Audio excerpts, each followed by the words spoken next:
Hello नमस्कार साथियों, मैं रामावतार बेड़ा आप सभी का भगत सिंह क्लासेज के इस ऑनलाइन प्लेटफॉर्म यूट्यूब चैनल पर आपका हार्दिक स्वागत करता हूं।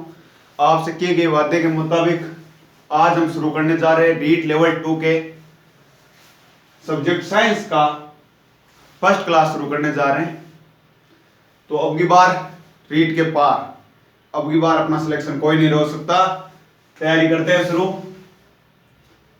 तो रीट में सबसे पहले यदि लेवल्स मैंने सिलेबस की मैं पहले भी आपके पास चर्चा कर चुका हूं साइंस के सिलेबस की। तो साइंस का जो पहला पॉइंट है, साइंस का सिलेबस जो बोर्ड ने दे रखा है उसमें पहला पॉइंट दे रखा सूक्ष्म जीव, जीवाणु, विषाणु व कवक। इसमें भी दे रखा लाभकारी व अलाभकारी। तो सबसे पहले इसका मतलब समझते हैं, ठीक है। ये दे दिया। इसमें सबसे पहले सूक्ष्म जीव, सूक्ष्म जीव को इंग्लिश में कहते हैं माइक्रो ऑर्गेनिज्म। Micro organism. तो सर इसका क्या अर्थ हुआ माइक्रो ऑर्गेनिज्म? माइक्रो ऑर्गेनिज्म का हिंदी अर्थ हो गया सूक्ष्म जीव। सर इसकी परिभाषा लिखे तो कैसे लिखे भाई? नॉर्मली भाई किसी चीज को रटेंगे तो वो रटना तो वही हो गया। तो इसमें सबसे पहले आपको सब क्या दिख रहा? माइक्रो। वे जीव जिन्हें माइक्रोस्कोप के बिना देखना संभव नहीं हो वो क्या कहलाएंगे? सूक्ष्म जीव या माइक्रो ऑर्गेनिज्म। यानी वे जीव जिसे सूक्ष्मदर्शी के बिना देखना संभव नहीं है वो क्या कहलाते हैं? सूक्ष्म जीव। अर्थात हम उसे नग्न आंखों से नहीं देख सकते। इसके उदाहरण की बात करें कि भाई कौन कौन से होते हैं, तो जीवाणु हो गए, विषाणु हो गए, प्रोटोजोआ हो गए और कवक हो गए। ठीक है, ठीक है। हम नॉर्मली अब पढ़ते हैं कि पादप विज्ञान का अध्ययन, भाई जीव विज्ञान का बायोलॉजी, ये पढ़ते हैं, बॉटनी, जूलॉजी। तो सर जी इसका सूक्ष्म जीवों का जो अध्ययन करते हैं तो इसको विज्ञान में क्या कहते हैं? इनके अध्ययन को क्या कहते हैं? तो इनके अध्ययन को कहते हैं माइक्रोबायोलॉजी। क्या कहते हैं साथियों? माइक्रोबायोलॉजी।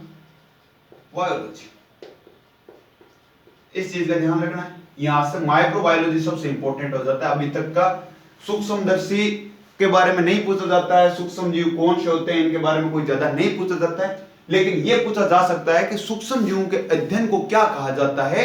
तो क्या कहते हैं साथियों? माइक्रोबायोलॉजी। अब इनमें सबसे पहला टॉपिक है दादा जीवाणु। तो आज हम पढ़ेंगे भाई जीवाणु क्या चीज है, इसकी खोज कैसे हुई, इसकी संरचना कैसी होती है, क्या यह लाभकारी है? लाभकारी है तो कैसे है भाई? यह हानिकारक है या अलाभकारी है तो कैसे है? तो इसको हम 15-20 मिनट के इस क्लास के अंदर इस जीवाणु को एकदम पूरी तरीके से समझेंगे। तो जीवाणु का थोड़ा सा इसमें क्या है, देखो कंपटीशन क्लासेस यदि आप तैयारी कर रहे हो तो थोड़ा सा इंग्लिश पे कुछ शब्द ऐसे होते हैं तो इंग्लिश में भी ध्यान रखा करो। तो जीवाणु इंग्लिश में कहते हैं इसको बैक्टीरिया। बैक्टीरिया। तो सबसे पहले बात करते हैं कि जीवाणु कहां से आया, इसकी खोज कैसे हुई। तो इसकी खोज करता है एक वैज्ञानिक का नाम है एवी ल्यूवेनहोक। क्या? एवी ल्यूवेनहोक। कैसे होती है खोज के बारे में थोड़ी सी चर्चा करेंगे, ज्यादा चर्चा नहीं करेंगे। तो सबसे पहले आप शायद सबको पता है, 5th क्लास में पढ़ लिया होगा आपने कि मर्द कोशिका की खोज रॉबर्ट हुक ने की थी। और लगभग 11th में आता है, 10th 9th 10th 11th में आते आते आपने पढ़ लिया था जीवित कोशिका की खोज करने वाला व्यक्ति कौन था? तो वो यही था एवी ल्यूवेनहोक। ये क्या करता है? ये पहले परीक्षण कर रहा था, खोजें चल रही थी, रिसर्च कर रहा था। तो ये एक तंबाकू के पौधे के पास में जाता है। तंबाकू के पौधे का जो पत्तियां होती है उन पत्तियों में छेद देखता है। छेद ये वैज्ञानिक पहले से था, खोज वगैरह चल रही थी, खोज वगैरह कर रहा था। तो उन पत्तियों में क्या होता है, ये जैसे नॉर्मली पत्ती हो गई, इनमें ऐसे छिद्र से थे। तो ये क्या करता है? सूक्ष्मदर्शी देखता है। सूक्ष्मदर्शी से देखता है कि इनके छिद्र का क्या राज है। तो इनको क्या दिखता है? एक कीड़ा दिखता है, यानी छोटा सा जीवाणु दिखता है जो कि जीवित था, जो क्या कर रहा था? हिल डुल रहा था, मतलब गतिशील था। तो इसने क्या किया? इस चीज की खोज कर दी। खोज कर दी, जीवाणु की खोज की। या एक यह क्या करता है? जीवित कोशिका की खोज करता है। जीवित कोशिका की खोज है वो एक कोशिकीय जीवाणु की खोज करता है।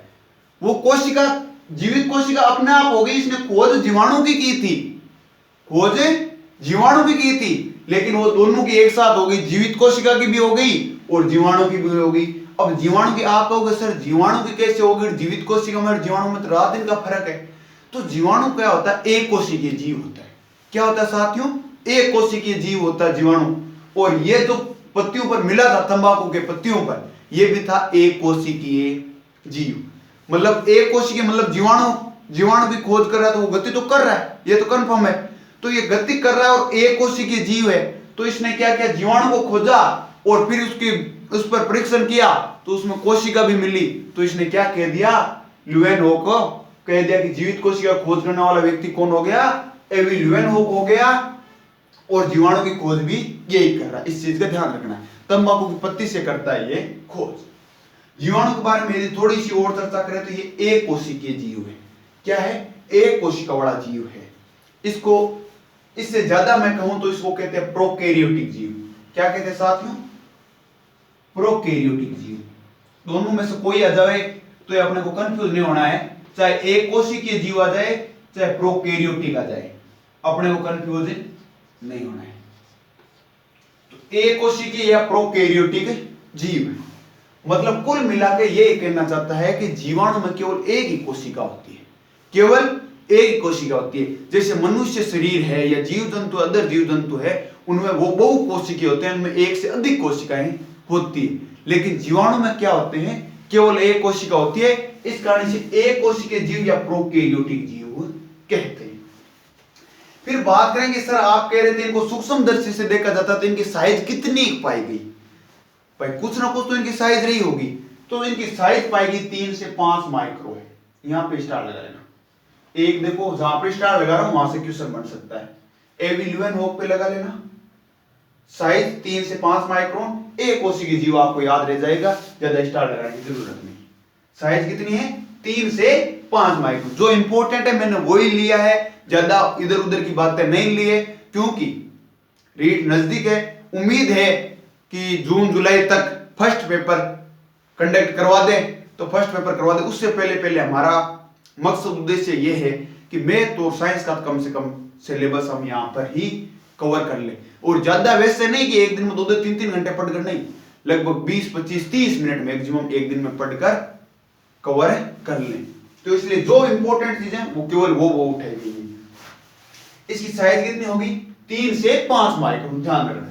फिर बात करते हैं इसके आकार। भाई ये कि केवल एक के आकार का होता है, इसके आकार अलग अलग भी होते हैं। तो ये मुख्यतः 4 प्रकार के होते हैं। चार प्रकार के आकार पाए गए। गोलाकार भी होता है, सर्पिलाकार भी होता है, एक छड़ की जैसे भी होता है, जैसे इस प्रकार से, और कोमा के आकार का, जैसे हम कोमा लगाते हैं ना ऐसे भाई कोई हम लाइन लिखते हैं या बीच में कोई शब्द को तोड़ते हैं तो कोमा लगाते हैं, इसी प्रकार का भी जीवाणु पाया गया, अभी तक खोज कर चुके हैं। इसका क्वेश्चन आ चुका है, ध्यान रखना है।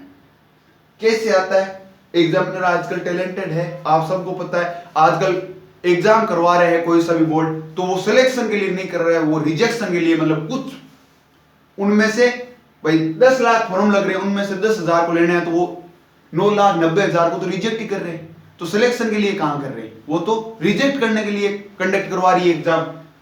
जो फर्स्ट एग्जाम है वो तो रिजेक्ट करने के लिए मुख्य थे, आप सबको पता। आपकी बार रीट के 2 पेपर हो गए।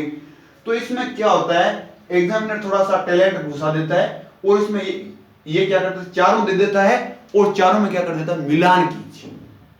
क्वेश्चन कैसे आता है कि मिलान कीजिए, आकार दे दिया इधर और इधर दे दिया कि इनको क्या कहा जाता है विज्ञान की भाषा में, तो ये दे देते हैं।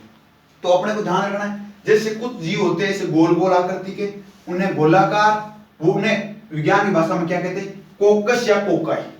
कोकस या कोकाई, दोनों में से कोई सा भी नाम आ जाए, अपने को कंफ्यूजन नहीं होना है। गोलाकार है उन्हें क्या कहेंगे, कोकस या कोकाई। ठीक है। अब देखो कुछ ऐसे होते हैं जैसे इस मार्कर की तरह छड़ के आकार के, ठीक है, तो इन्हें क्या कहते हैं, छड़ाकार। जैसे हम नॉर्मली भाषा में कह दिया छड़ाकार, लेकिन विज्ञान की भाषा में इन्हें क्या कहा जाता है, बेसिलस। क्या कहा जाता है साथियों, बेसिलस। ये सर्पिलाकार के सरप के आकार का, सर्पिलाकार स्पाइरिला, ये तो अपना आप याद रह जाएगा। सर्पिलाकार मतलब स्पाइरिला, सर्पिलाकार स्पाइरिला। अब नीचे बच जाते हैं कोमा के आकार के। देखो ये कोमा के आकार के होते हैं, इन्हें कहते हैं विब्रियो। ये वी है, वी, विब्रियो।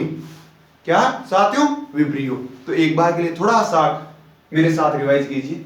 सबसे पहले ऊपर वाला था, सबसे पहले ऊपर वाला गोलाकार। गोलाकार को क्या कह रहे हैं हम, कोकस या कोकाई। कोकस या कोकाई। फिर आता है छड़ के आकार का, उसे कह रहे हैं बेसिलस। फिर सर्पिलाकार होता है उसे स्पाइरिला। और लास्ट में जो कोमा के आकार का उन्हें कहते हैं विब्रियो। क्या कह रहे हैं साथियों? विब्रियो। ठीक है, अब बात करते हैं कि इस जीवाणु की संरचना कैसी होती है भाई। ये तो बात कर लिया कि देखो सबसे पहले हमने बात की कि जीवाणु की खोज कैसे हुई, फिर ये किस प्रकार का जीव है, तो एक कोशिकीय या प्रोकैरियोटिक जीव है, साइज 3 से 5 माइक्रोन होगी। ठीक है, इनका कैसा कैसा आकार हो सकता है, तो गोलाकार को कोकस या कोकाई कहते हैं, छड़ाकार को बेसिलस कहते हैं, सर्पिलाकार को स्पाइरिला कहते हैं और कोमाकार को विब्रियो कहते हैं। अब इसकी संरचना पढ़ते हैं कि भाई इसकी संरचना में जैसे एक जीवाणु होता है, जैसे मनुष्य शरीर है, मनुष्य एक बार त्वचा है, अंदर क्या क्या सिस्टम है वो इस प्रकार से आंते हैं, हड्डियां हैं, उस प्रकार से इसमें जीवाणु में क्या होता है तो उसके बारे में पढ़ते हैं। तो ये जीवाणु की नॉर्मली संरचना बनाने की कोशिश की गई है। तो ये सबसे बाहर की एक परत दिखाई दे रही है, इसे कहते हैं कोशिका भित्ति। क्या कहते हैं साथियों? कोशिका भित्ति। अंदर डॉट डॉट से दर्शाई हुई है, इसे कहते हैं कोशिका झिल्ली। सबसे पहले बता दूं इसको डॉट डॉट से क्यों दर्शाई गई है, तो जीवाणु होते हैं ना, जीवाणु की क्या होती है, ये कोशिका झिल्ली होती है ना, ये क्या होती है, बीच से टूटी हुई होती है, इस कारण क्या होता है कोशिका द्रव्य कोशिका भित्ति तक भी फैल जाता है। तो ये क्या होता है, एकदम ऐसे लाइन में नहीं होती, कोशिका झिल्ली होती है वो एकदम लाइन में नहीं होती है, लाइन में नहीं होकर क्या होती है टूटी हुई होती है, ध्यान रखना। ये क्या है, तो ये है डीएनए। ये क्या है, डीएनए। एक द्विरुजुक की डीएनए पाया जाता है, एक डीएनए। जैसे मनुष्य के शरीर में अदर में कॉम्प्लिकेटेड डीएनए पाए जाते हैं, जटिल डीएनए, लेकिन इसमें केवल एक ही डीएनए पाया जाता है। ठीक है, इसमें केंद्रक नहीं होता। सबसे बड़ा इंपॉर्टेंट बात यह है, क्वेश्चन ऐसे ही बनेगा कि निम्न में से केंद्रक नहीं पाया जाता है, और उसमें आपको ऑप्शन मिल जाएगा जीवाणु। तो जीवाणु में केंद्रक नहीं पाया जाता है। ठीक है, अब हमने बात कर ली कोशिका भित्ति की, कोशिका झिल्ली की, डीएनए की। तो अब बात करते हैं कि कोशिका भित्ति में क्या होता है भाई, कोशिका भित्ति किसकी बनी होती है, कोशिका झिल्ली किसकी बनी होती है, तो उनकी चर्चा करते हैं। तो कोशिका भित्ति होती है वो पेप्टिडोग्लाइकेन की बनी होती है। किसकी बनी होती है साथियों? पेप्टिडोग्लाइकेन की। रीट में क्वेश्चन पूछा जा चुका है कि जीवाणु की कोशिका भित्ति किसके द्वारा निर्मित होती है, किससे बनी होती है, तो पेप्टिडोग्लाइकेन। इसके अलावा आपको मिल जाए ऑप्शन में न्यूमेरिक अम्ल या न्यूमेरिक एसिड, तो भी कंफ्यूज नहीं होना, एक ही चीज है, पेप्टिडोग्लाइकेन के दो चाहे न्यूमेरिक एसिड के दो, पेप्टिडोग्लाइकेन के दो चाहे न्यूमेरिक एसिड के दो। उसके बाद में बात करें कोशिका झिल्ली की, तो कोशिका झिल्ली क्या होती है, प्रोटीन तथा फास्फोलिपिड से बनी होती है। किसकी बनी होती है साथियों? प्रोटीन तथा फास्फोलिपिड से बनी होती है। मैं पहले भी बता चुका हूं इनमें केंद्रक नहीं होता है, स्पेशल तौर से ध्यान रखना है, क्वेश्चन पूछा जा चुका है कि निम्न में से किन जीवों में केंद्रक नहीं पाया जाता है। उसमें ऑप्शन जीवाणु दे रखा था, किन सूक्ष्म जीवों में नहीं पाया जाता उसमें जीवाणु दे रखा था, और जीवाणु आंसर से होगा, ये देख लेना। इसमें मैं अभी भी बता रहा था एक द्विरुजुक के डीएनए तथा 70 राइबोसोम पाया जाता है। द्विरुजुक के डीएनए मतलब मैं कह दिया कि एक ही डीएनए पाया जाता है, लेकिन 70 राइबोसोम एक होता है 80 राइबोसोम। तो देखो राइबोसोम दो प्रकार के होते हैं, मुख्यतः दो प्रकार। सबसे पहले बात करें कि राइबोसोम में क्या होता है, तो राइबोसोम प्रोटीन संश्लेषण का कार्य करता है। क्या करता है? प्रोटीन संश्लेषण का। जो एक कोशिकीय जीव होते हैं ना, मुख्यतः उनमें 70 राइबोसोम ही पाया जाता है, लेकिन जो कोशिकीय जीव होते हैं उनमें क्या होता है, 80 राइबोसोम पाया जाता है। अब देखो इनकी तो उनका कोई और तो कहीं पर क्वेश्चन ही नहीं आ रहा, आपको कोई मन में आ रहा होगा, शायद ही आ रहा होगा, आप कमेंट बॉक्स में बता दीजिए। नहीं, मेरे व्हाट्सएप नंबर वगैरह दिए हुए, टेलीग्राम चैनल दिया हुआ, उनमें क्वेश्चन पूछे जाते हैं, उनपे जो भी इस टॉपिक से संबंधित क्वेश्चन बन सकते हैं वो उनमें डाले जाते हैं। अब बात करते हैं कि जीवाणु अपना भोजन वगैरह कैसे ग्रहण करते हैं, तो जीवाणु स्वपोषी भी होते हैं और परपोषी भी होते हैं। स्वपोषी कि मतलब वो खुद द्वारा भी भोजन बना लेते हैं, और परपोषी भी होते हैं, मतलब दूसरों पर भी डिपेंड रहते हैं। जैसे कुछ जीव जंतुओं पर भी डिपेंड रहते हैं, जीव जंतु होता है तो उससे ले लेते, कभी कभार स्वपोषी खुद भी बना लेते। तो यहां से क्वेश्चन क्या क्या बन रहे हैं वो एक बार नोटिस कर लो, फिर हम इसके अगले टॉपिक पर चलेंगे कि भाई जीवाणु कैसे तो लाभकारी है और कैसे अलाभकारी है। सबसे पहले माइक्रोबायोलॉजी, सूक्ष्म जीवों का अध्ययन, माइक्रोबायोलॉजी, जीवाणु की खोज, एविल्यूएन हो, एक कोशिकीय जीव है, साइज क्या होते हैं 3 से 5 माइक्रोन, इनका आकार कैसा कैसा होता है, तो गोलाकार है उसको क्या कह रहे हैं हम, कोकस या कोकाई। छड़ाकार है उसे क्या कह रहे हैं, बेसिलस। सर्पिलाकार है उसे क्या कह रहे हैं, स्पाइरिला। और जो लास्ट में कोमाकार बचता है उसे विब्रियो।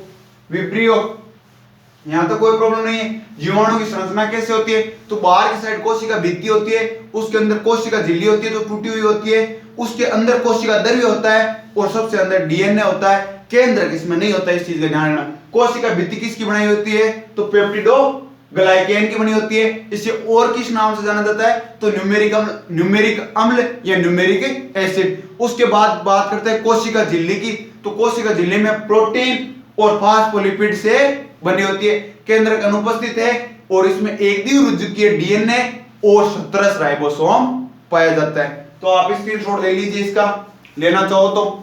उसके बाद में आगे की बात करते हैं।